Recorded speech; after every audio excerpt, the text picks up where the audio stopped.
Na linha de frente. A tragédia das enchentes de maio de 2024 no Rio Grande do Sul marcou o cotidiano de milhares de pessoas. E em Pelotas, coincidiu com os últimos meses de vida do centenário jornal Diário Popular. Este podcast é um convite para olhar o desastre por uma nova perspectiva. A experiência e os dilemas dos jornalistas que estiveram na linha de frente, cobrindo o evento que se tornaria um dos registros finais de um veículo com 133 anos de história. A cada episódio, vamos mergulhar nos impactos profissionais, desafios logísticos e questões emocionais enfrentadas por repórteres e editores em Pelotas. Eu sou João Pedro Goulart e esta é a série Na Linha de Frente, um projeto experimental do trabalho de conclusão de curso do bacharelado em jornalismo na Universidade Federal de Pelotas.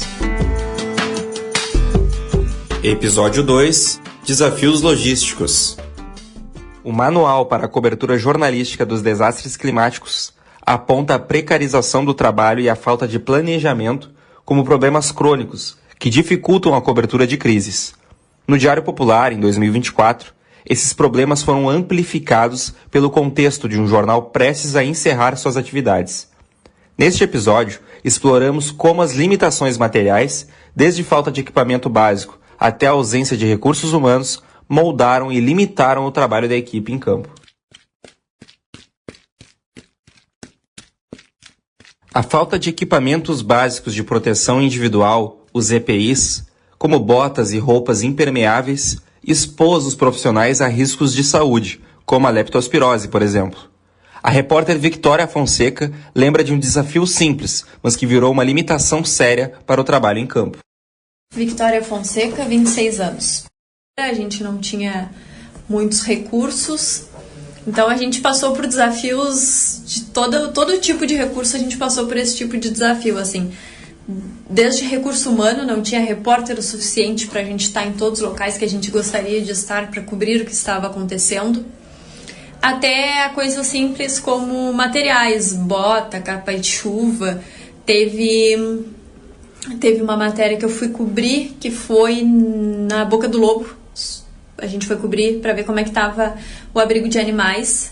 E depois a gente ia pro Laranjal, se eu não me engano. E aí eu fui de bota de borracha, porque, né, não tinha como ir de tênis e tal por causa da água. E não tinha bota de borracha do meu tamanho. Eu cheguei na Boca do Lobo, fiz a matéria. Quando a gente estava saindo, eu não aguentava mais caminhar, porque a borracha ficava esfregando no meu pé e eu tava com o pé cheio de bolhas. Eu botei meus tênis e me molhei. Tive que molhar os pés porque eu não conseguia caminhar de bota de borracha. E não tinha um item simples desse. Então a gente foi um pouco expostos a determinados perigos. O editor Lucas Kurs confirma que os equipamentos eram claramente insuficientes e a aquisição de itens básicos só foi feita sob demanda e após quase uma semana de crise. Um tempo crucial para o enfrentamento do desastre. Meu nome é Lucas Kurs, sou editor-chefe do jornal A Hora do Sul. Na época, 2024, nas enchentes, tu atuava como o quê? Editor e coordenador de redação do jornal Diário Popular. Os equipamentos, tanto para a prática do jornalismo quanto para o enfrentamento de uma enchente, eles eram insuficientes, claramente insuficientes. A gente não tinha, sei lá, roupa de pescador, por exemplo. Isso aí eu tive que demandar para a direção comprar após quase uma semana de cenário de enchente. Foram compradas 2 roupas, mas a gente tinha botas, tinha capa de chuva e só. Até para cobertura também não tinha, por exemplo, drones ou câmeras que enviassem a foto por Wi-Fi, o mesmo notebook para mandar para quem estava na cobertura. Ia cada um com a roupa do corpo e o próprio celular. Não tinha nem o celular da empresa naquele momento para ser enviado para captar imagem.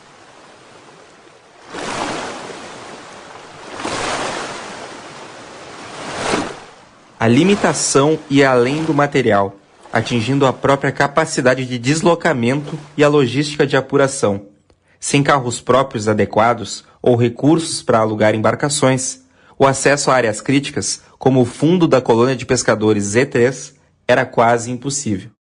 Meu nome é Cíntia Witt Piegas, eu trabalho com jornalismo há mais ou menos 25 anos, 30 anos. Nesse momento, a gente ficou muito dependente das forças de segurança, toda defesa civil que estava atuando no caso, né, da parceria deles, né, de conseguir esse apoio para poder chegar até os locais mais críticos, né.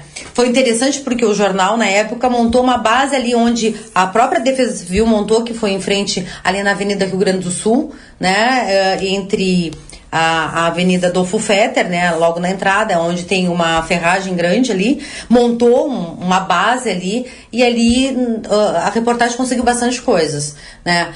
Fora isso, nós íamos com o carro até onde alcance. E nesse meio tempo, por exemplo, a gente viu que o jornal não tinha equipamentos, EPIs para a gente poder trabalhar. Foi preciso comprar na hora aqueles o macacão com as botas, né, capas, enfim, né, mas foi providenciado e a gente conseguiu ir, né. Mas, por sorte, e eu acho que talvez também pelo trabalho e a credibilidade que tinha tanto os repórteres como o veículo na época, nós tivemos as parcerias. Eu, por exemplo, eu consegui chegar até a Avenida da Praia no caminhão do Exército. A dependência de caronas da Defesa Civil e do Exército, ou mesmo de voluntários, transformou a credibilidade da equipe em uma moeda de troca. A experiência e o bom relacionamento com as fontes se tornaram a principal estratégia para transpor as barreiras logísticas. Os meus colegas conseguiram também, né? Meus colegas também, eles, de outras formas, a Vicky, a Vitória, ela também parece que ela conseguiu ir de barco no local, na Z3, acho que antes de cair a ponte, enfim. Então, a nossa credibilidade nos dá essa segurança de conseguir essas parcerias para poder, então, fazer a matéria.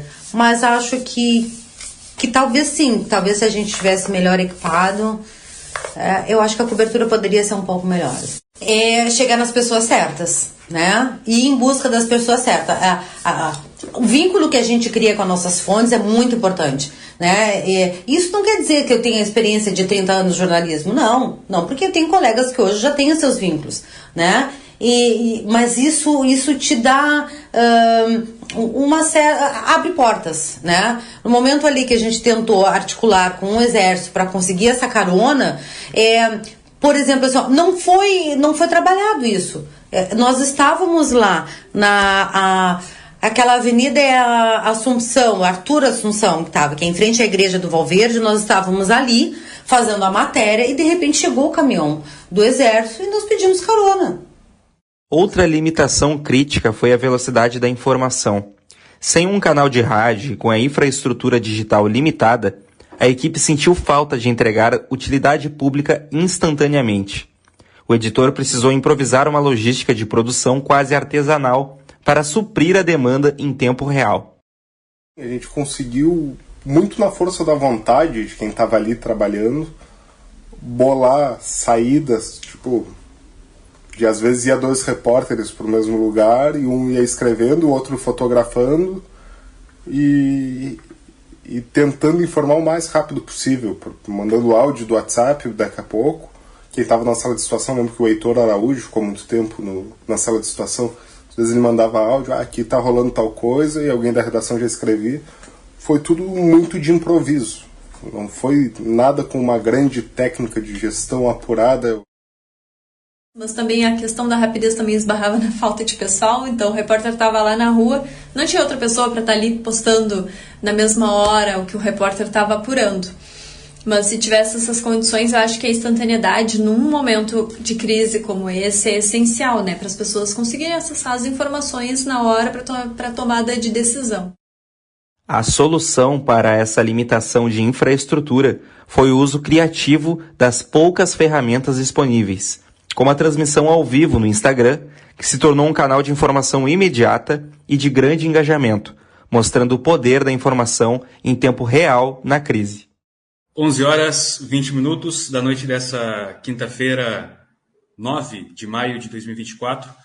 O Diário Popular entra ao vivo agora nas redes sociais. Eu sou Douglas Dutra, comigo Lucas Kurtz, nosso coordenador de redação.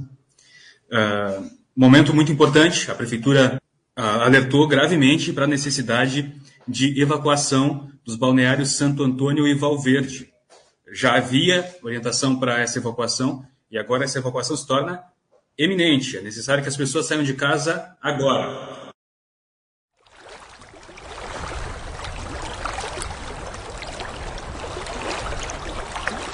Olhando para trás, a equipe reconhece que a experiência e a logística poderiam ter sido aprimoradas. A repórter Cíntia Piegas levanta um ônus e um bônus no planejamento de longo prazo, sugerindo a criação de bases fixas de apuração com repórteres em rodízio para garantir o acúmulo de conhecimento. Eu, na minha visão de repórter, acho que seria assim, montar bases, e deixar o mesmo repórter naquela sequência, porque, como eu falei, tu cria vínculos, até para agilizar o trabalho. Por exemplo, eu consegui uma parceria lá no Laranjal para conseguir uma carona, aí no outro dia vai o outro repórter, aquele outro repórter tem que ter o mesmo trabalho que eu tive no dia anterior para conseguir esse apoio, entendeu? Ao mesmo tempo, me contradizendo total, é também importante a visão, uma outra visão, um repórter ter, não é sempre o mesmo repórter ter aquela mesma visão, mas um outro ir lá e ver, ter aquele olhar, vá que ele capta alguma coisa diferente.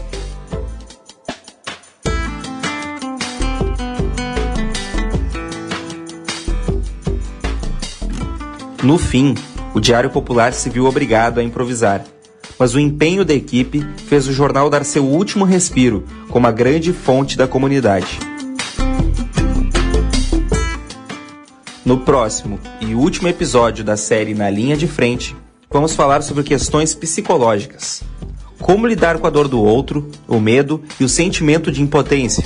Exploraremos a dimensão dos impactos emocionais e psicológicos sobre os profissionais que testemunharam a crise, encerrando nossa jornada de reflexão sobre a experiência de cobrir um desastre climático.